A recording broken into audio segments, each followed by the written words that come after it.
provocative episode of the Grow Show. Episode 6. Episode 6. And listen, if you have not watched our last episode where we shared the 10, we didn't get to all 10, but the 10 costly decisions that you are making, go back and listen to that because this is a continuation. Yes. And so we looked at the costly mistakes. Yes. And it's so interesting how so many of us can relate to those types of decisions. And so today in this episode, we are looking at what is that one decision, that one type of decision that if you make, that will move you forward. And I'm loving this because sometimes we talk about decision making, which is an excellent skill to have. When, of course, we do corporate training, and decision making has been on that top 10 list of skills for a very long time. Business owners need decision making, employees need decision making, individuals need decision making. But how do you actually make value-based decisions, not those ones that we talked about? Now, some people find it very easy to make decisions, and Glenn, you're one of them. Tell us that story you was talking about. No, I don't play with making decisions because I'm a decisive person and I want to bring solutions and I want to be able to move on. I don't want to be in the same place talking about the same thing over and over. Even like when we're planning a family trip and you're all in the family group, if I say we agree to stay in X, Y, and Z and you're all still debating it, I just stop with the conversation because we ain't calling no name. Or I remember working in the financial service sector and they would give me the authority as a manager, supervisor, and I would make decisions like, okay, an employee could take a half a day. They're like, no, you have to go through HR. And I'm like, why I need to go through HR to tell somebody they can take a half a day when I don't have to go through HR, when that same person is staying a little extra late to help with something or whatever, or working through their lunch hour because the unit is busy. You know what I'm saying? So you can get it for the flip side. Now I'm going to make that decision. And other people would make a fear-based decision. They would avoid making the decision because they do not want to go through. Like me, I probably would do that. The old me, not the evolved me. I would probably just not make the decision. Yeah, the old you would just totally ignore it. The new you will think about it and reconsider. The old you would just like whatever and move right along like nothing happened. Which is a decision in of itself. Which is a passive decision. So this is why this season is called Evolve. So how do we make value-based decisions? We looked at now what decisions we do not make. How do we make value-based decisions? And there are really 3 questions that you want to begin asking yourself. There's probably a lot more questions, but these 3 I think are good and critical, and keeping in mind that you're making the decision based on what you value. Yes, with some end goal in mind. You're not just making it for making its sake. And so you have to know what you value too. That's critical. That's number 1. You have to, first of all, you have to have values to know what you value. You have to have values. You have to have goals to know whether or not the decisions are leading you to the goal or you're just making decision in a circle aimlessly. Exactly. So question number 1. So these are 3 power questions that you want to ask yourself whenever you're faced with a decision. Is this decision in alignment with my long-term goals or values? So again, back to that point, you have to have values. You have to have goals and values. Right? So my question is, what are your goals and what are your values? If you cannot answer that, then that's question number 1. How is this going to help you? Now I have to go back and create those goals or set those core values that impact whether it's your business, your career, or the relationship. And simply, you could go to Google. I don't know who goes to Google much, but go to ChatGPT. That's where. Oh Lord, I was wondering when this was coming. Go to ChatGPT, and interestingly enough, and this is not a ChatGPT episode, but you can literally go to ChatGPT if you use it.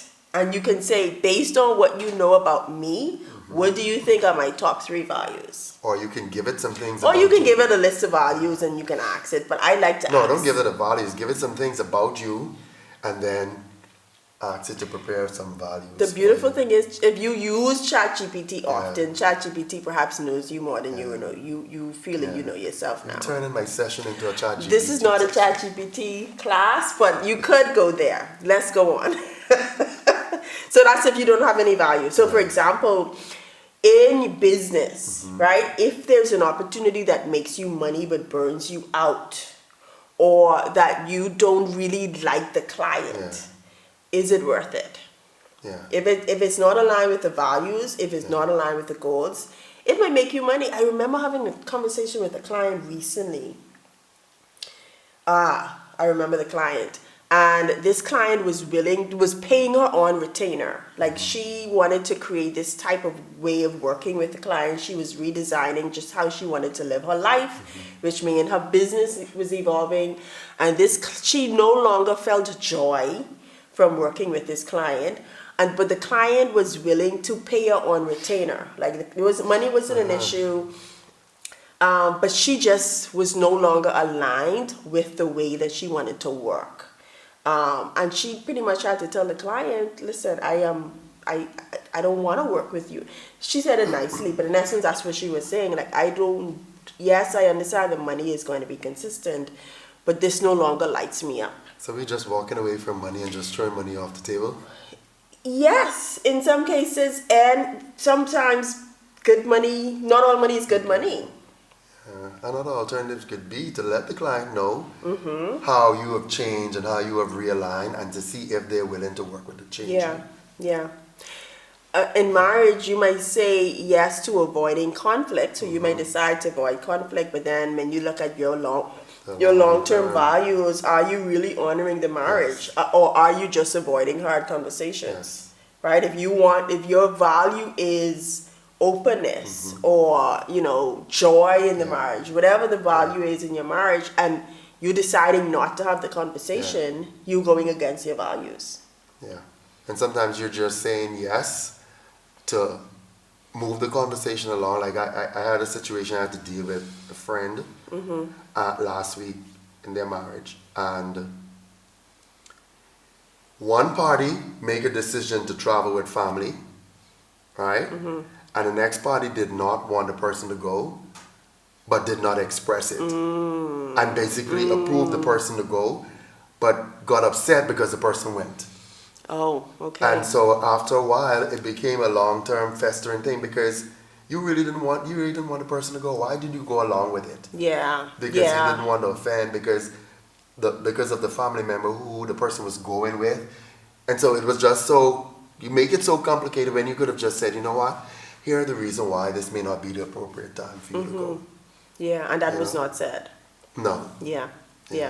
And so it goes back to creating those values and the vision for the marriage, or the vision for the business or career, and make decisions based on that alignment. Or how are you traveling impacting our relationship? So let's put it to you. Like last week you went to Eleuthera for an entire week, right?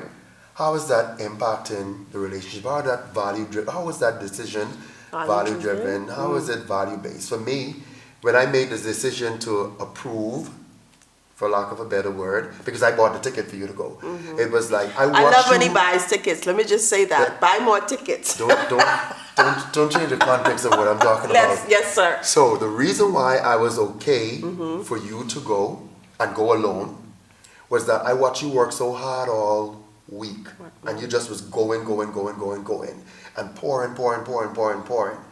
And I'm like, I need this person to be, of course, my little selfish motive, to be of value to me later on. And so if this person continued to go and pour, you know what's going to happen? Eventually, you and I was going to be at it, because you wasn't going to have the energy to give me the best of you. And if I'm not getting the best of you, I don't want the rest of you. And Say that again, sir. If I'm not getting the best of you, I don't want the rest of you. And so for me, when you go and replenish and you come back, I know what I'm going to get. And so that making that decision in that moment was value-based, even though it was a financial sacrifice. It was value-based because I know it's going to draw us closer when you come back. And I made a whole post about this as well from a business standpoint. And career, if you have the ability to just take a break that way. Rest is something that is a must for business owners. We tend to think it's some reward for the hard work. And yes, at the end of the hard working week, you want to rest. But it's not a reward. It's a strategy so you can be sustainable. And for me, the value-based decision there was, I know I pour out. Yeah. And the question becomes, how do I pour back into myself? And business owners, you actually need to be able to do that. When can you look back and say that you've actually fully rested? And not rest with guilt. Yeah. Because that happens as well, but just rest, knowing that rest is a revenue strategy. Rest is resistance. Rest is a strategy that gets you to grow the business. So definitely that was one of the decisions for me. I literally had a conversation today via text with a friend of mine, and he is running a very successful business with a family, young children, wife, everything. And he's making money, but he's saying he's not happy, he's stressed. I'm not happy with the relationship, and his wife are good, but because he is so stressed and constantly going, he's not enjoying the fullness of what he's working for. So I had to tell him a list of things. I say, first of all, you need a family vacation with your family. Yeah. You also need to take some time and do day dates or night dates, dinner dates. Yeah. And you also need to go on the beach and just relax Yeah, with where's your, the with your joy? family or by yourself. And you also need to let somebody keep the kids, a Yeah. trusted community, and you and your wife take off and just have some time to yourself. Yeah. Until you do that, you're just going to be pouring, making money, and you're still not Yeah, happy. and so it goes back to what is the, and here's the interesting thing when we talk about value-based decisions, and I don't know the conversation, I don't know the person, but it may have been interesting that he might say that he values family. Yeah. But if he values family, his actions should show that he's spending time with family and not working all the time. You see what I mean? Yeah. Because we tend to have these thoughts, say, I value this or I value that. But valuing a thing means that you are willing to accept and make that thing a priority over everything else. And we would have talked about this in previous episode, where our family background shapes some of our values. Yes. And because I know him personally, I know he comes from a family background of parents, both parents working and driven and providing and making sure their children had. Yeah. And so that's his mentality. Yeah. And so creating value for the family was setting himself up financially so he could provide. But you're still not there and enjoying the family that you're providing for. And even, and I know time just flies. This is a topic that I think we can go on for a while. But one of my values is freedom. Yeah. And so having the freedom to make the decision to go, despite how full my week was a value-based decision. Because I'm like, I value freedom. I don't want to feel like I'm stuck. So you want to be free and loose as a goose just to go? Let's go on. No.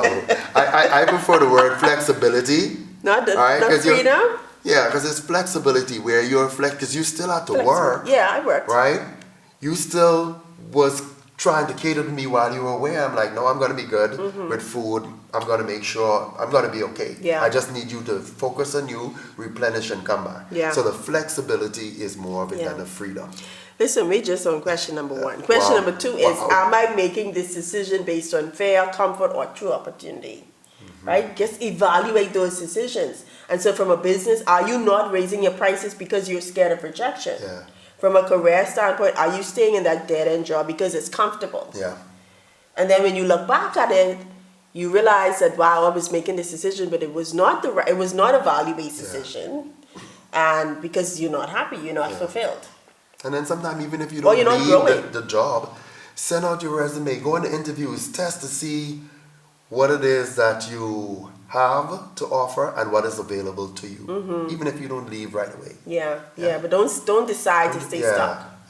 Last question, will this decision bring me long-term growth or is it just a short-term fix? So are you arguing about the same thing over and over because you keep choosing the easy way out instead of having the real conversation and solutions? We could go deep into that. We got no time. Yeah, well, I have time. I have time. So one of the things that in terms of our relationship, that we used to argue about is this finance thing. Lord, like you could not just get your finances together to save your entire life. Put some perspective on that. You ain't let me finish my conversation. Yes, sir. And so it was always this struggle and this lack of balancing and preparing and thinking through and just making these financial decisions. I was a spender. That you're not able to fully justify. Yes, right? sir. However, I have seen the changes over the last year and a half, 2 years, where you're making a concerted effort and putting in measures in place to ensure that we don't, because we used to argue over it like every year for 10 years straight. We just keep going back and forth about managing the finances. But then now I've seen you make the adjustment and the evolve you. I like the evolve you. You do? I like the evolve you. Thank you. Yeah, you're actually doing making some different decisions Yeah. financially that moving the relationship forward, advancing us together, advancing yourself, saving. And so I'm sitting back and I'm looking and I say, look at the handiwork of my hands. Look what I've caused to write about. No comment. No comment. And yeah, I think for me, that decision, it goes back to I had to decide what I wanted and live evolved. I mean, really and truly, this season is about just looking back over the growth of our relationship and our personal lives and saying, how have we changed? And a part of it was deciding what I wanted and how I wanted to show up and making a decision from that standpoint. And for me, it was more, I just like to spend, y'all. And even from your business life, the company that you work with, I've seen the growth again from not dealing with the conflict in the first part of the employment or the arrangement. It was so rocky and dealing with a different personality.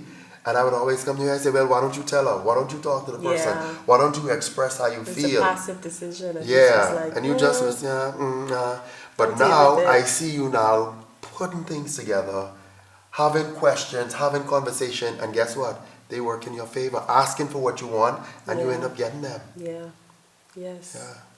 Make the decision. So as we wrap up, here's your challenge for this week or this episode. Pick one big decision, one thing that you've been sitting on, that you've been working through, that you've been considering, and then work through these questions. Ask yourself, of course, are you making any of the costly mistakes, the decisions that we talked about in the last episode?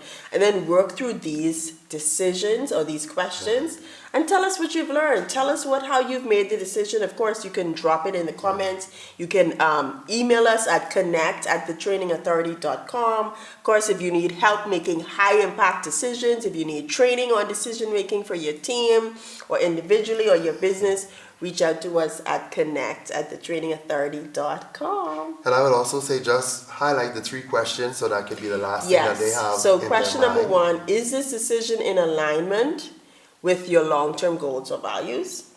2, am I making this decision based on fear, comfort, or is this a true opportunity for growth? 3, will this decision bring me long-term growth or is it a short-term fix? All right. And until next time, Live evolved. live evolved.